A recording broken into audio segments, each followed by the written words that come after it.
잠시 기도하겠습니다. 하나님, 우리를 인도하여 주옵소서.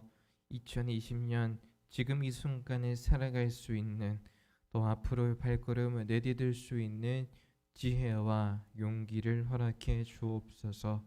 하나님께서 날마다 우리에게 은혜를 더하여 주셔서 최선의 결정을 할 수 있게 하시기를 원하며 예수님의 이름으로 기도합니다. 아멘. 반갑습니다.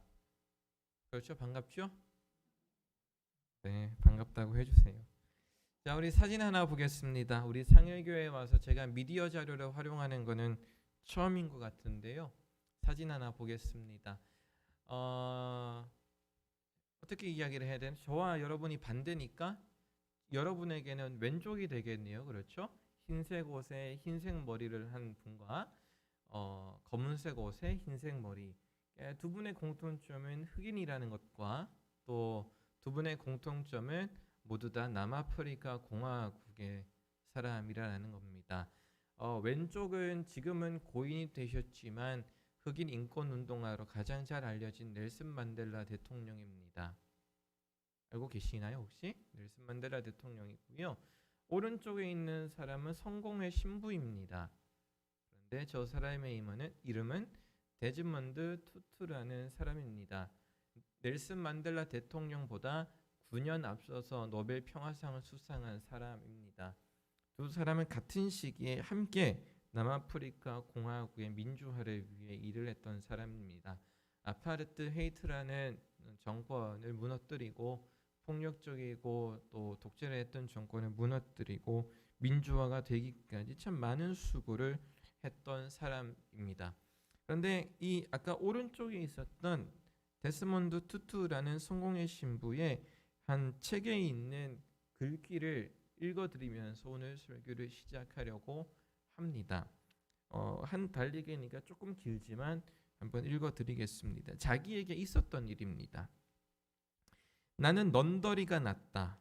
그뿐 아니라 많은 이웃들이 집 안에서 불시 단속을 당하는 모욕을 겪었다. 집은 안전한 성체가 아니었다. 경찰은 가장 불편한 시간인 한밤중에 찾아와 사람들을 조금도 배려하지 않고 시끄럽게 소리를 질러 깨웠다. 옷을 제대로 갖춰 입지도 못한 어머니는 당혹감과 수치심에 떨며 서 있었고 아이들은 겁에 질려 소리를 질러댔으며 아버지는 아이들 앞에서 나약하고 무력한 모습으로 굴욕을 당하며 하찮은 존재 취급을 받아야 했다. 3등 시민에게 쥐꼬리만한 권리만 부여하는 법의 시각에서 볼 때 그는 하찮기 그지없는 존재였다. 사람을 가장 괴롭게 하는 것은 큰 일들이나 악독한 잔악행위들이 아니었다. 가끔씩 동원되는 군합발도 아팠지만 정말 사람의 존엄성을 심각하게 짓밟는 것은 일상적인 성가심과 작은 물의 사소한 모욕이었다. 여러분 그런 경험 많지 않습니까? 전쟁이나 이런 것들보다도 옆에 있는 사람이 나 무시하는 말 한마디가 내 삶을 그렇게 힘들게 합니다. 그렇지 않습니까? 잦아들 것 같았던, 그래서 대다수의 국민이 안정을 되찾고 의료진의 수고가 빛을 발해갈 때쯤 작은 틈을 만들며 우리 모두의 안녕을 다시 한번 흔들어 놓은 이태원발 코로나 사태를 여러분들은 겪으셨습니다. 무슨 생각을 하고 계셨습니까? 술이 마시고 싶어 자가격리 조치를 위반한 자유로운 20대 청년 확진자의 발걸음을 정말 자유였습니까? 그리고 그들을 보면서 여러분들께서는 요즘 젊은이들이란 쯧쯧하며 한탄을 하셨을 가능성이 큽니다. 그런데 여러분, 수고하고 있는 의료진들 역시 비교적 젊은이들임을 떠올려 보면 요즘 젊은이들이 다 그렇지는 않다고 우리는 볼 수가 있겠습니다. 문제를 특정 세대에 돌리는 것은 비교적 객관적이지 못합니다. 여러분, 우리를 위협하는 것은 코로나 바이러스가 아닐런지 모릅니다. 백신이 없다는 사실도 아닐 수 있습니다. 모두의 평안을 위협하는 것은 어쩌면 타인을 전혀 고려하지 않는 무례한 행동은 아니겠습니까? 타인의 안녕과 안정을 고려하지 않고 나만 생각하고 내 자유만 생각하기 때문에 결국에는 이 사태가 벌어진 것 아니겠습니까? 데스몬드 투투 주교가 이야기한 것처럼 이 무례함은 전쟁보다 크지는 않습니다만 전쟁보다 더 심각하게 인간의 삶과 마음에 영향을 미칩니다. 나아가 이 무례함이 그 전쟁의 근원은 아니겠습니까? 여러분, 오늘 본문 요한 3서는 교회 전체 공동체에 큰 어려움과 혼란을 주고 있던 디오드레베라는 사람을 말합니다. 이 디오드레베라는 사람은 아주 무례한 사람이었습니다.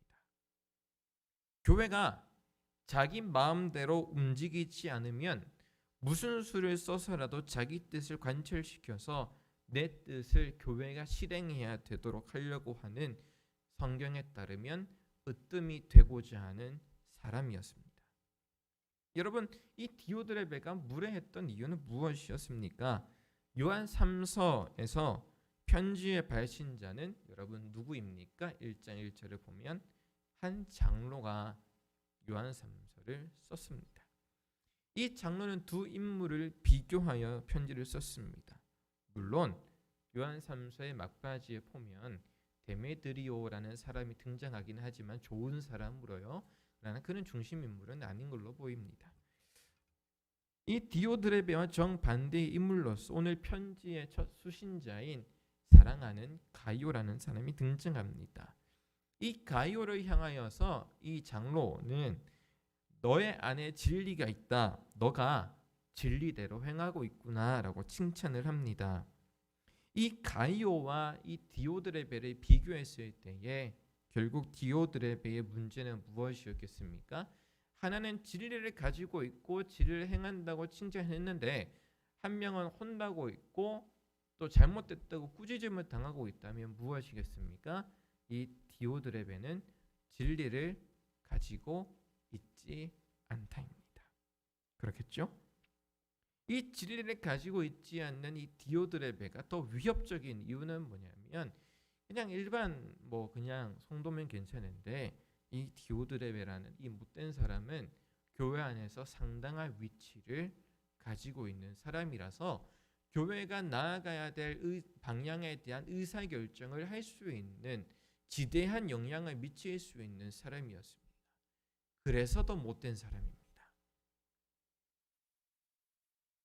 그러면 여러분, 가이오는 가지고 있었고 이 디오드레베는 가지고 있지 않았던 요한 3서에서 말하는 진리는 무엇입니까? 여러분, 우리가 요한 3서 오늘 본문의 1절부터 4절까지 천천히 읽어보게 되면 1절, 2절, 3절 읽어가다 보면 이렇게 이야기를 합니다. 형제들이 가이오에게 있는 진리를 증언하고 그 진리대로 행하고 있다고 장로가 기뻐하는데, 그러면 그 진리는 뭔가라는 거예요. 읽어가다 보면 이 발신자 장로가 더 많은 이야기들을 하지 않을까 고민하게 됩니다. 그러면 여기서 말하는 진리는 무엇인가? 그 질문에 대한 답이 바로 밑에 있는 5절에 제시되어 있습니다. 우리 5절을 한번 같이 읽어보겠습니다. 성경 펴두셨죠? 함께 읽겠습니다. 시작. 사랑하는 자여, 내가 무엇이든지 형제 곧 나그네 된 자들에게 행하는 것은 신실한 일이니. 여러분, 이 진리와 나그네들을 대하는 행동이 동격으로 표시되어 있습니다. 밀접하게 연결이 되어 있어요. 그래서 진리를 아는 사람은 나그네를 잘 대접한다고 오늘 성경은 이야기를 합니다. 진리가 여러분 무엇입니까? 멀리 가서 고민할 필요가 없습니다. 예수 그리스도가 진리입니다.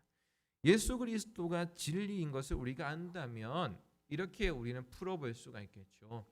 예수 그리스도를 주로 고백하는, 예수 그리스도가 진리라고 이야기하는 교회는 어떻게 해야 됩니까? 나그네를 잘 영접해야 됩니다. 오늘 결론은 그것입니다. 그런데 나그네를 왜 잘 영접해야 됩니까? 첫 번째 이유는 구약 성경에 기록이 되어 있기 때문에 그렇습니다.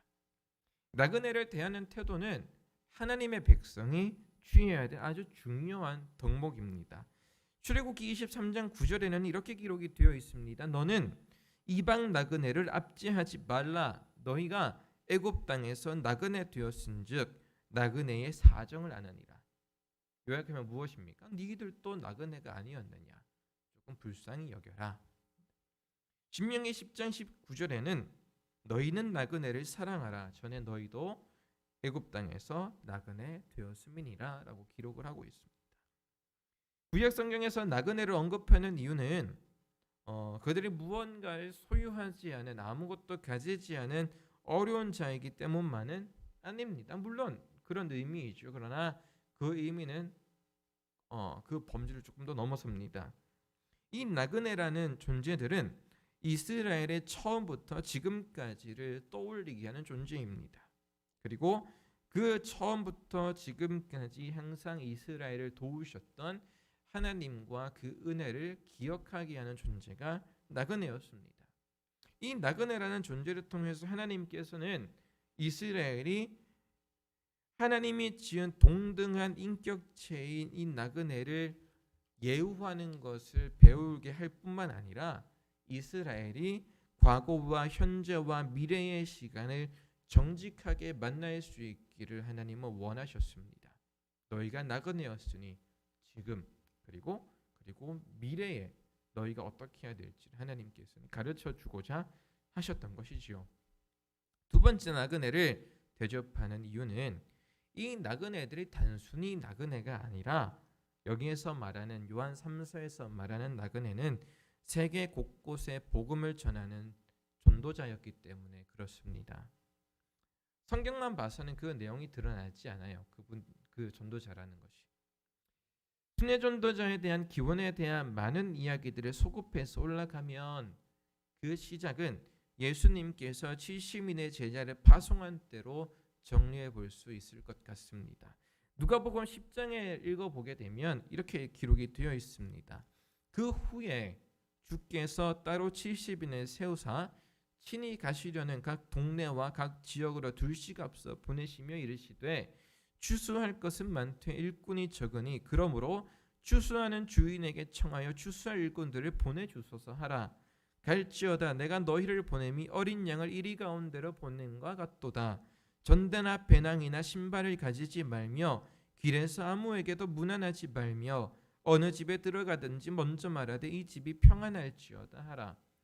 오늘 읽은 본문 그 뒤에 보게 되면 이 평안을 받지 않는 사람들에게는 나오면서 신발을 떨고 나오라고 합니다. 관련이 없다라는 것이지요.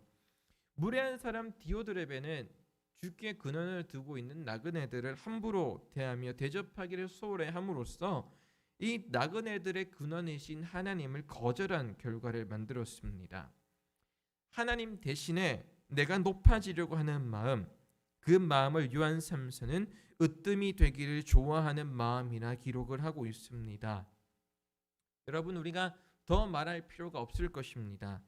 누구든지 자기를 높이는 자는 낮아지고 누구든지 자기를 낮추는 자는 높아지리라 말씀하신 예수님을 기억해야 될 줄로 믿습니다. 아멘이십니까? 다 주무시고 계시는 것은 아니시죠?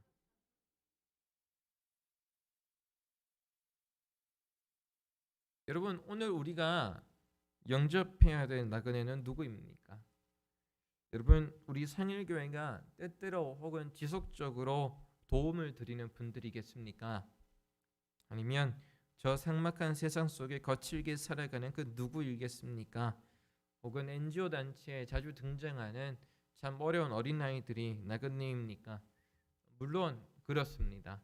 그들이 교회가 돌봐야 되는 나그네들이 맞습니다. 그런데 성경이 이야기하는 것은 그 모든 것을 포함하여 한 가지를 더 이야기합니다.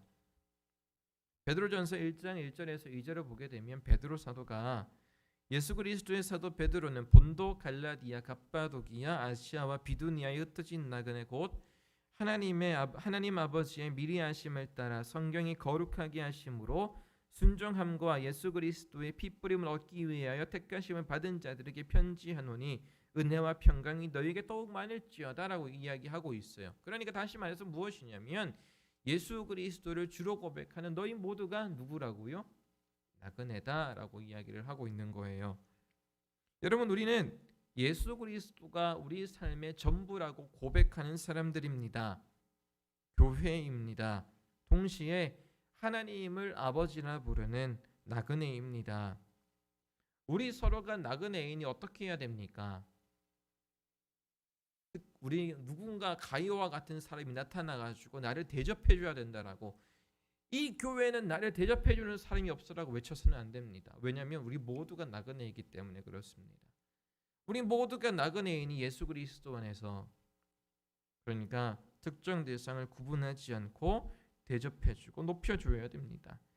제가 권사님들을, 제가 장로님들을, 제가 집사님들을, 제가 청년들을 나아가서 여러분들이 저를 서로가 높여주고 공경해줘야 됩니다. 으뜸이 되지 않고 낮음이 되는 것, 우리가 지향하는 목표여야 합니다. 그런데 여러분, 문제가 하나 있어요. 낮아지는 게 뭔지, 높여주는 게 뭔지는 우리가 잘 알아요. 어떻게 해야 될지도 대부분은 알아요. 엄마처럼, 아빠처럼, 형처럼, 동생처럼 이렇게 낮아지는 거에 대하여 우리는 일반적인 지식을 가지고 있어요. 신앙생활을 하면서 수없이 많이 우린 들었으니까요. 그런데 중요한 것은 이 알고 있느냐 모르고 있느냐의 문제가 아니라 서로 소통하는 것이 참 어렵습니다. 대화가 안 된다라는 거예요. 그 이유는 내가 정말 저 사람에게 원하는 것과 저 사람이 내게 원하는 것, 서로 간의 마음을 읽어내는 것이 무척이나 어렵기 때문입니다.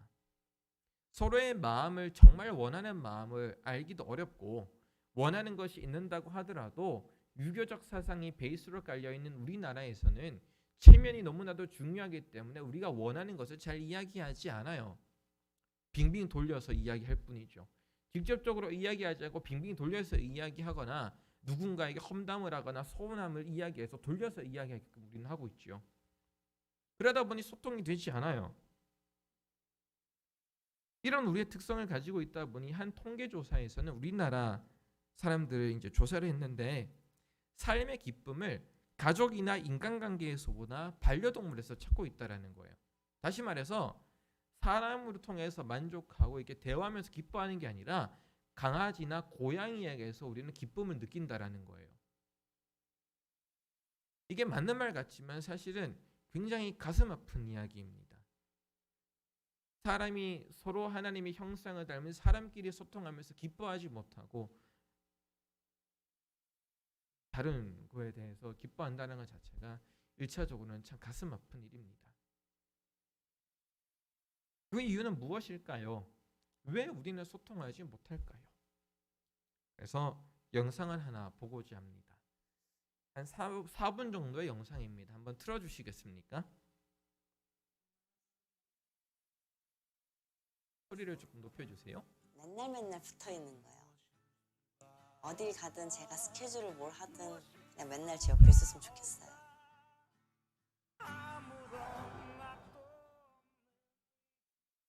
초등학교를 다니면서 다른 사람들은 다 엄마가 있더라고요. 그래서 그때 이제 알았어요. 그래서 아이들이 놀리는 걸 듣고, 아, 내가 지금 엄마가 없구나. 왜냐면 사진조차 본 적이 없으니까. 어머니를? 제가 장사를 하고 있었거든요. 불꽃놀이 폭죽 팔았어요. 그래서 그때 봉고차에도 살다가 폭죽을 많이 팔아서 컨테이너 살면서 점점 이제 키워나간 거죠.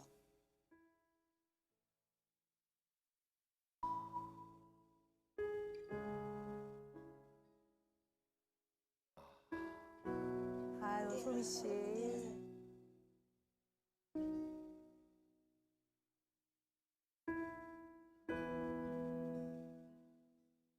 어쨌든 제 내면에는 이렇게 사랑받고 자란 사람이 아니기 때문에 이게 사랑을 줘야 되는 걸지도 모르겠고 서툰 것 같아요.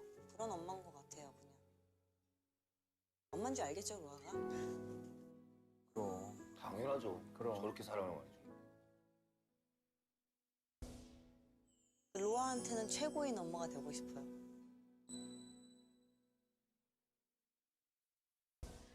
뭐 우리가 어떻게 부모를 선택합니까? 그죠? 그럼요. 그래서 소미 씨가 어땠는지 소미 씨 마음을 한번 얘기해 보세요. 소미 씨 어렸을 때 소미 씨의 마음. 도망가고 싶었어요.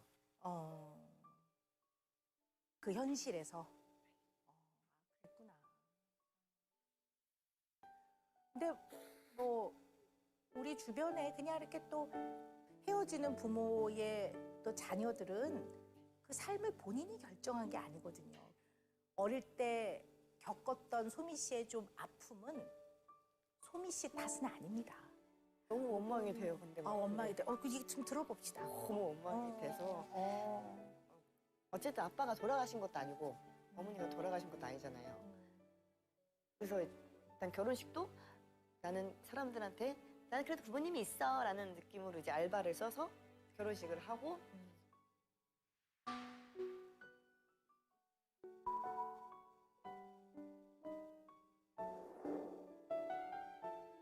목소리 듣고 싶지도 않고 아이의 얼굴 보고 싶지도 않아요. 그 사람들이랑 아예 얼른 빨리 그냥 끊어버렸으면 좋겠어요. 근데 그런 마음들이 저도 모르게 로아 아빠랑 로아랑 함께 가는 것 같아요.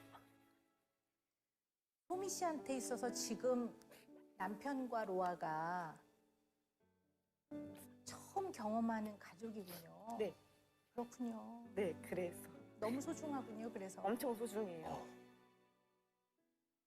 난생 처음 경험한 거군요. 그래서 제대로 된 가족은. 네.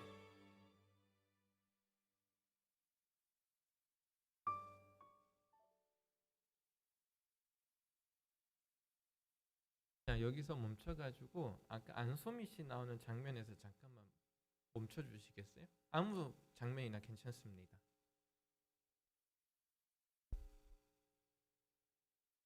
맨 뒷부분에 가서 그 노란색 네, 뭐 이 장면도 괜찮고요. 네. 이분 안소미 씨도 괜찮지만 아까 상담해 줬던 오은영 박사님을 보여주세요. 네, 여기서 멈춰 주세요. 자, 여러분 영상을 보시면서 어떤지는 모르겠지만 그 저와 제 아내가 가장 애청하는 프로그램 중에 하나입니다. 아무래도 저 역시 이제 거의 9개월을 넘어서서 이제 자라나고 있는 딸을 키우기도 하고 똑같은 고민을 할 때다 보니까 이때만 되면 어찌됐든 우리 아기를 재우고 저걸 봐야 된다는 사명을 가지고 열심히 재우고 저걸 봐요. 저 프로그램의 제목은 가장 보통의 가족이라는 프로그램이고 지금 화면에 띄워놓은 박사님은 오은영 박사님입니다. 그런데 이 가장 보통의 가족이라는 이 프로그램이 연예인들한테는 굉장히 핫하다 합니다. 왜냐하면 첫 번째는 오은영 박사님 때문입니다. 여러분 오은영 박사님이 지금 상담하는 연예인에 대한 태도 보셨습니까? 보시면 그냥 느끼실 거라 생각합니다. 그분이 어떻게 이야기를 하는지. 두 번째는 뭐냐면 저기에 참여하여 자기 가족을 상담받고 싶어하는 연예인들이 많다라고 하는 것은 그만큼 사람의 이면에는 상처와 아픔으로 가득하다라는 거예요. 그러니까 여러분 한번 생각해 보십시오. 우리는 교회 안에서 사람을 만날 때에 상처와 아픔으로 가득한 사람들을 만나는데 중요한 건 뭔지 아십니까? 그 사람을 대하는 방식이 무척이나 서툽니다. 서툴다 못해서 우리가 가장 잘 사용하는 방식이 무엇입니까? 권위로 명령하는 겁니다. 왜요? 우리가 배운 게 그거거든요. 왜 어디에서요? 한국 사회가 다 그래요. 방식이 서툴고 서로를 모르다 보니 서로 알아가고 대화하고 소통하는 게 아니라 말하면 해야지, 시키면 해야지. 이게 우리 사회의 대화 방식입니다. 근데 더 아픈 거는 직장이나 사회나 교회나 다 똑같습니다. 소통이 되지 않아요. 여러분, 이 안소미 씨는 참 소중한 가족에게 잘하고 싶어요. 지키고 싶은데 서툴러요. 치킨을 먹이면 안 되는데 아이에게 치킨을 막 먹여요.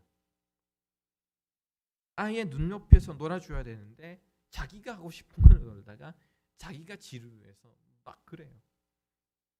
아이가 엄마를 돌보는 꼴이 되어요.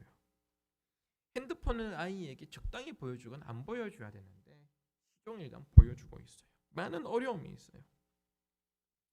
이 안소미 씨가 그렇게 하는 이유는 아까 고백했던 것처럼 내가 엄마와 아빠의 사랑을 받아보지 못했기 때문에 그렇습니다. 자기의 고백처럼. 그런데 그 안소미 씨가 마음을 활짝 열고 무너진 포인트가 있어요.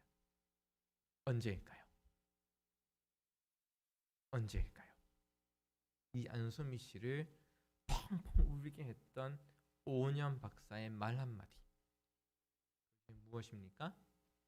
그랬구나. 여러분들 부모님 혹은 누군가에게 들어보셨습니까? 가정에서 그런 말을 하고 계십니까? 저를 돌아보면 저도 참 모자란 것 같다는 생각이 듭니다. 저의 아내에게, 저의 딸에게, 혹은 같이 일하고 있는 우리 전도사님들과 목사님에게 좀 부족했나 싶어요. 여러분, 누군가에게 그랬구나 말 한마디 하는 게 어려워요. 그래서 소통이 되지 않아요. 다들 내가 하고 싶은 말만 다 해버려요. 그래 소통이 되지 않고 가장 목소리 큰 사람만 이기는 사회가 된 것이 한국 사회의 슬픔입니다. 여러분, 우리 마음 속에는 우리는 하나님의 고유한 형상을 가지고 있어요. 우리나라의 근본적인 가치관은 불교와 무신론과 여러 가지가 합쳐져 가지고 뭐 윤회한다고 하기도 하고 막 인과응보라고 하기도 죄받는다 하기도 하고 하지만 그렇지 않아요. 각 사람은 하나님의 형상을 닮아 아주 고유하고 독특한 내 모습이 여기 안에 이렇게 있어요. 그런데 이 하나님의 형상이 아름답게 발산되고 우리가 하나님의 뜻을 행하기 위해서는 꼭 필요한 소리가 있어요. 오은영 박사가 안소미 씨에게 그랬구나 했던 것처럼 우리에게 꼭 필요한 소리가 하나가 있어요. 그게 주보에 적혀 있어요. 주보에 적혀 있다니까요. 뭐라고 적혀 있어요? 주보 안 가지고 계십니까? 제가 알려드릴게요. 오늘 설교의 제목이 무엇입니까? 사랑하는 자요. 여러분, 우리가 상처를 가지고 왜곡되어 있는 것은 우리 안에서의 잘못만은 아닙니다. 이 사회가 왜곡이 되어 있고 사람이 죄로 인하여 타락이 되어 있을 뿐만 아니라 여러 가지 문제 요소들이 많아요. 어지럽고 혼란스러운 세상 속에 우리는 태어나서 하나님의 사람으로 살아가야 하는데 그걸 살아가게 할 수 있게 하는 유일한 음성 무엇입니까? 예수 그리스도께서 나에게 하시는 말씀. 사랑하는 자여, 네 영혼이 잘됨 같이 내가 범사에 잘되고 강건하기를 내가 간구한다. 주님이 여러분들을 향하여 사랑하는 자여라고 하는 음성을 여러분이 들어야 됩니다. 그리고 주님은 지금도 말씀하고 계시고 여러분이 듣기를 계속 문을 두드리고 계세요. 여러분, 어쩌면 아담이 범죄한 이후에 하나님께서 그를 책망하시기 전에 아담에게 하셨던 말이 있어요. 아담아, 네가 어디 있느냐? 아담아, 네가 어디에 있느냐 물었을 때에 여러분 생각해 보면 그것이 책망인지 그냥 부르시는 것인지는 우리가 판단할 수가 없어요. 다만 아담이 자기가 찔려가지고 도망가서 숨어버린다고요. 어쩌면 하나님은 아담을 부르실 때에 오늘 요한 3서에서 말씀하시는 것처럼 사랑하는 자유라는 마음을 가지고 아담에게 다가가셨을 가능성도 우리가 놓칠 수는 없습니다. 여러분, 우리가 우리를 향하여서 사랑하는 자여라고 부르시는 하나님의 음성을 들을 때에 비로소 우리는 진리를 행할 수가 있게 됩니다. 예수 그리스도의 뜻대로 그분의 영이신 성령께서 우리에게 원하시는 대로 살아갈 수가 있어요. 우리의 힘과 능력으로 하는 것이 아니라 우리를 향하신 하나님의 사랑을 경험하게 될 때에 우리는 비로소 움직일 수 있게 된다는 말입니다.